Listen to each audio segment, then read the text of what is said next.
கர்த்தருக்கு ஸ்தோத்திரம். இந்த நாள் தேன்துளி நிகழ்ச்சியிலே உங்களை நான் மீண்டும் சந்திப்பதில் அதிக சந்தோஷம் அடைகிறேன்.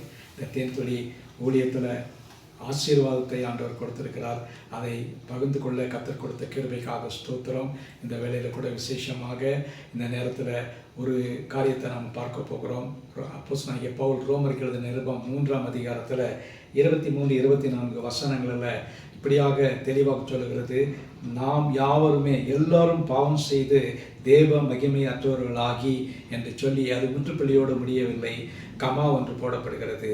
நாம் எல்லாரும் பாவம் செய்து தேவ மகிமை அற்றவர்களாகி இலவசமாய் அவருடைய கிருபையினாலே இயேசு கிறிஸ்து இயேசுவில் உள்ள மீட்பை கொண்டு நீதிமான்களாக்கப்பட்டிருக்கிறோம்.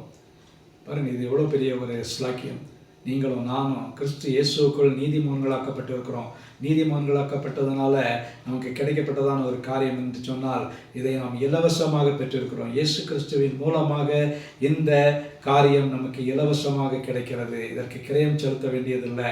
நம்முடைய பாவ மன்னிப்புக்காக நம்ம எந்த ஒரு கஷ்டப்பட வேண்டியதில்லை. பாவ மன்னிப்புக்காக எந்த இடத்துக்கும் நம்ம போய் புண்ணியங்களை தேடிக்கொள்ள வேண்டியது அவசியம் இல்லை. நாம் செய்ய வேண்டியதான ஒரே ஒரு காரியம், ஆண்டவராய் இயேசு கிறிஸ்துவை நோக்கி, நீர் எனக்காக மரித்தீர், என்னுடைய பாவங்களுக்காக நீர் சிலுவையிலே மரித்தீர், நான் பட வேண்டிய வேதனைகளை நீர் அடைந்தீர், எனக்காக சிலுவையிலே அறைந்து விட்டப்பட்டீர் என்று நாம் அறிக்கை செய்வோம் என்று சொன்னால் அந்த நேரத்தில் நாம் நீதிமான்களாக்கப்படுகிறோம். அதுவும் எப்படியாக நாம் நீதிமான்களாக்கப்படுகிறோம்? இலவசமாக அவருடைய கிருபையினாலே இயேசு கிறிஸ்துவின் மூலமாக மீட்பாகிய அந்த ரட்சிப்பை பெற்றிருக்கிறோம், நீதிமான்களாக்கப்பட்டிருக்கிறோம். இது நமக்கு கிடைத்ததான ஒரு பெரிய அரிய பொக்கிஷம். ஆகவே இந்த நாளிலே இதை நாம் சிந்திப்போம். இலவசமாக கர்த்தர் நமக்கு கொடுத்திருக்கிறார்.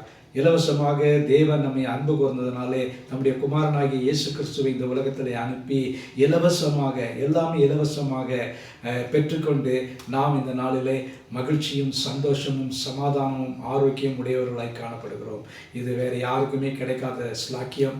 இதை நாம் பெற்று அனுபவிக்கும் பொழுது கர்த்தர் இதை இன்னும் மேலும் மேலும் வர்த்திக்க செய்யக்கூடியவராய் இருக்கிறார். ஆகவே நாம் இதற்கு கிரயம் செலுத்த வேண்டியதில்லை. நீங்கள் கிரயத்துக்கு கொல்லப்பட்டீர்கள் என்று சொல்கிறது, ஆனால் நீங்கள் எந்த கிரயத்தையும் கொடுக்கவில்லை என்று சொல்கிறது. இயேசுவே நம்முடைய விலையேற பெற்ற இரத்தத்தை கிரயமாக கொடுத்து அதை நமக்கு இலவசமாக கொடுத்திருக்கிறார். It's a free gift. இந்த இலவசத்தை நாம் பெற்று ஆண்டவருக்குள் நீதிமான்களாக காணப்படுவோம்.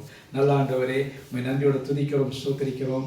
நீர் இலவசமாக எங்களுக்கு ஆண்டவரே இந்த கிருபையின் மூலமாக ஆண்டவரே நீர் எங்களை நீதிமான்களாக்கி ரட்சிப்பை கொடுத்திருக்கிறீர்கள். அதற்காக ஸ்தோத்திரம். ஆசீர்வதிங்க. இந்த நாளிலே எங்களுக்கு தேவையான கிருபைகளையும் பலத்தையும் தாங்க. மீட்பர் இயேசுவின் நாமத்தில் ஜெபிக்கிறோம் நல்ல பிதாவே. ஆமேன், ஆமேன். கர்த்தர் உங்களை ஆசீர்வதிப்பாராக. இந்த நாள் ஒரு ஆசீர்வாதமான ஒரு நாளாக உங்களுக்கு அமையட்டும்.